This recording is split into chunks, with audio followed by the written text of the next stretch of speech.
प्यारे बच्चों, मैं Chandrabhan Prajapati, lecturer mechanical engineering, government polytechnic Bargarh Chitrakoot, आप सभी का IMED की इस पहली क्लास में वेलकम करता हूं।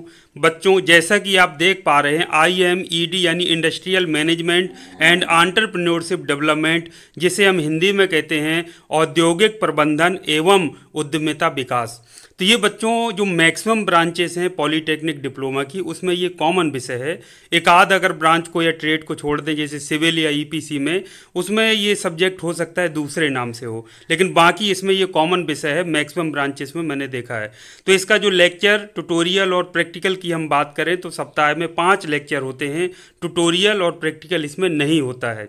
तो बच्चों, आज चूंकि पहला क्लास है तो मैं बहुत संक्षेप में आपको एक तो परिचय दूंगा, विषय परिचय, कि आपके इसमें टॉपिक्स क्या क्या हैं, और इसके साथ साथ में सबसे महत्वपूर्ण इस विषय का जो महत्व है आपके करियर के लिए और आपके जीवन के लिए, वो मैं आपको बताने का प्रयास करूंगा, बिल्कुल व्यवहारिक दृष्टिकोण से।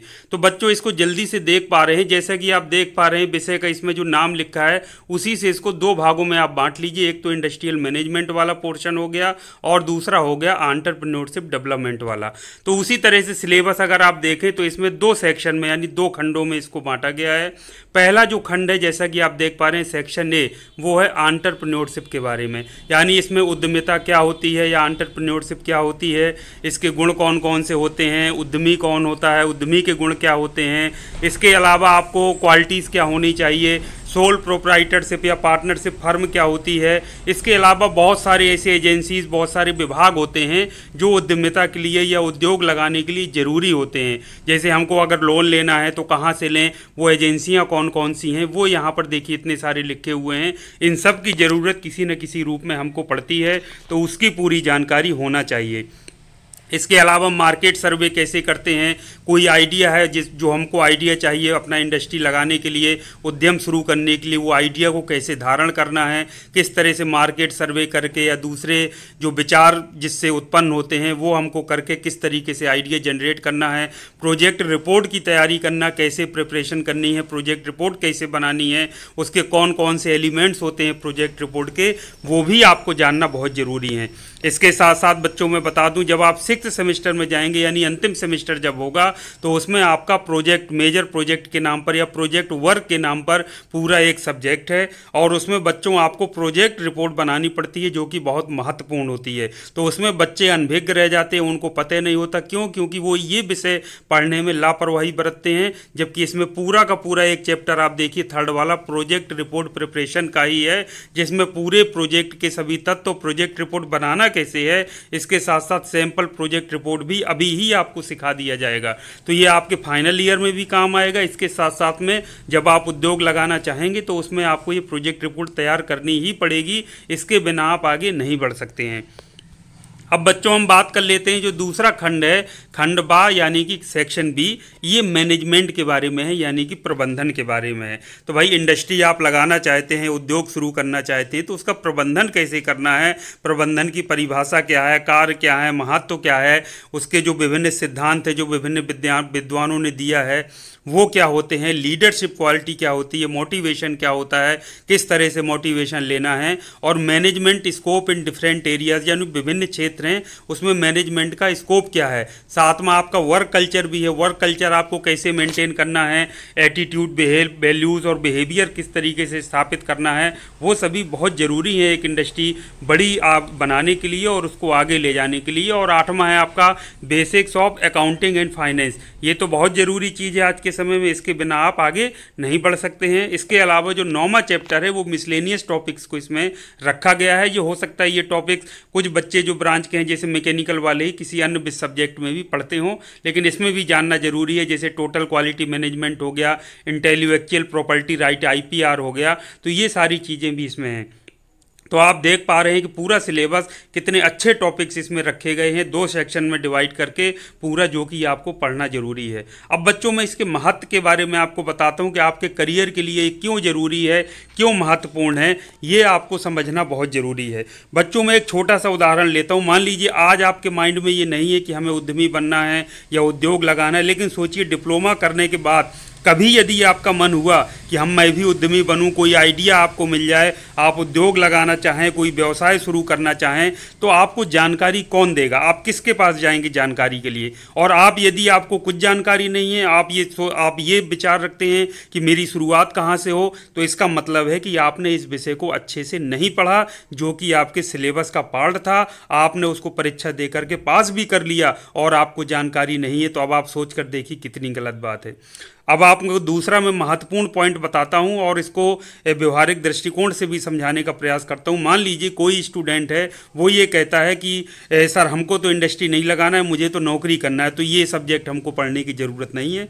चलिए ठीक है, वो कहेगा कि हमको सरकारी नौकरी करना है, प्राइवेट करूंगा, लेकिन मैं इंडस्ट्री नहीं लगाऊंगा या उद्योग नहीं करूंगा। चलिए मैं एक पल के लिए आपकी बात को मान लेता हूं, लेकिन अब आप कल्पना करिए कि आपके घर में कोई व्यक्ति है जो आपका छोटा भाई, बड़ा भाई, आपके पिताजी, आपकी मदर हो सकती हैं, आपके रिश्तेदार में कोई ऐसा हो सकता है, परिवार में या फिर आपके गांव में कोई ऐसा हो सकता है। मान लीजिए आपके पास आता है और कहता है कि भैया मैं ये उद्योग शुरू करना चाहता हूँ, कुछ समझ नहीं आ रहा है, मैं करूँ तो क्या करूँ?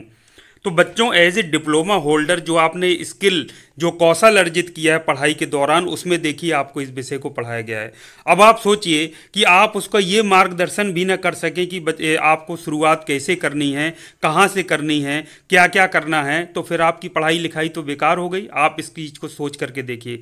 मेरे पास बच्चों बहुत सारे डिप्लोमा जब पास आउट हो जाते हैं बच्चे, तो मुझसे पूछते हैं, कहते हैं कि सर जी कुछ समझ नहीं आ रहा है, शुरुआत कहाँ से करें? मेरे भैया हैं, उन्होंने 11-12 किया था, तब से फेल हैं, तो कुछ सोचते नहीं कि उनको उद्योग लगवा दें।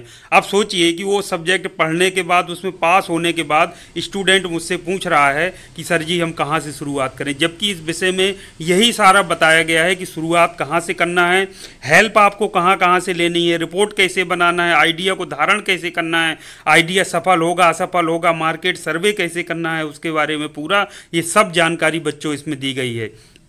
तो बच्चों एक उद्यमी बनने के लिए पढ़े लिखे होने की भी आवश्यकता नहीं है। कोई 5वीं फेल या 8वीं पास या 10वीं पास, 9वीं फेल, 11वीं पास, 10वीं पास फेल, कोई भी व्यक्ति हो वो एक सफल उद्यमी बन सकता है। उसके लिए कोई रोक टोक नहीं है, कोई दिक्कत की बात नहीं है। उसको बस इसका समझ होना चाहिए, उसको सही चीज़ों की जानकारी होना चाहिए, उसको सब मार्गदर्शन सही मिलना चाहिए। तो बच्चों एक बात याद रखिए, आगे चल के आपको कभी शर्मिंदा ना होना पड़े। कोई आपसे पूछ दे कि भैया मुझे बता दीजिए कैसे इसको मैं व्यवसाय शुरू करूं, कैसे लगाऊं, कहां कहां मैं जाऊं, कहां अप्लाई करूं, तो उसके बारे में आप जानकारी दे सकें। कम से कम इस लायक आप बने रहिए, इस लायक आप बन सके, इतनी स्किल आपके कौशल इतना अंदर हो, ये चीज़ आप जरूर माइंड में रखिए, तब इस विषय को पढ़िए। सिर्फ पास होने के दृष्टिकोण से कि थ्योरेटिकल सब्जेक्ट है, एग्जाम के 2 दिन पहले कुंजी लेकर के रट करके ऊट पटांग कुछ भी लिखाएंगे और 17-18 नंबर BT UP वाले दे देंगे या दूसरे बोर्ड वाले जहाँ बच्चे पढ़ रहे हैं वहाँ दे देंगे, तो ये बहुत बड़ी आपकी अनभिज्ञता और अपने समझ लीजिए कि अपने करियर पर एक कुठाराघात करने वाली बात मैं कहूँगा। तो ये बच्चों बहुत महत्वपूर्ण विषय है। इस विषय को आप बेसिक जो पढ़ाया जा रहा है उसको पढ़ लीजिए। आगे कभी अगर ट्रेनिंग की या विशिष्ट कौशल की आवश्यकता पड़ती है तो गवर्नमेंट ऑफ इंडिया द्वारा, इसके साथ साथ जो स्टेट गवर्नमेंट्स होती हैं उनके द्वारा भी बहुत सारी स्कीम्स संचालित की जाती हैं जो उद्यमी को आगे बढ़ाने में मददगार साबित होती हैं। तो उनकी आप हेल्प और ज़्यादा ले सकते हैं, लेकिन वो तब आप ले पाएंगे जब आपको बेसिक चीज़ों की, कम से कम जो बेसिक टॉपिक्स हैं उनकी जानकारी होगी, उनकी समझ होगी, जो कि इस विषय को पढ़ करके आपको मिल सकती है। तो बच्चों ये महत्व आप समझ गए होंगे। अगर आप मेरी बात को पूरा सुने होंगे तो इसको जरूर आप महत्व को समझेंगे। दूसरे बच्चों को भी आप उनको प्रोत्साहित करेंगे इस विषय को समझने और पढ़ने के लिए, क्योंकि ये आपके दैनिक जीवन से, आपके जीवन से, आपके करियर से जुड़ा हुआ विषय है जो कहीं ना कहीं आपके लाइफ में आपको किसी न किसी रूप में हेल्पफुल जरूर होगा। तो बच्चों उम्मीद करता हूँ कि पहला जो हमारा ये परिचय था आपका, इंट्रोडक्टरी आप इसको कह सकते हैं लेक्चर, तो आज की इस वीडियो को मैं यहीं विराम देता हूं और मैंने संक्षेप में अपनी पूरी बात बताने का प्रयास किया, व्यवहारिक दृष्टिकोण से प्रयास किया। इसी तरह से हम चैप्टर वाइज जो हमारे टॉपिक्स निर्धारित हैं उन पे हम शुरुआत करेंगे। सरल तरीके से हम पढ़ेंगे, बिल्कुल सिंपल तरीके से कॉन्सेप्ट को धारण करने का प्रयास करेंगे। जब चीज़ों की समझ हमको हो जाएगी तो परीक्षा में पास होना बच्चों कोई बड़ी बात नहीं है।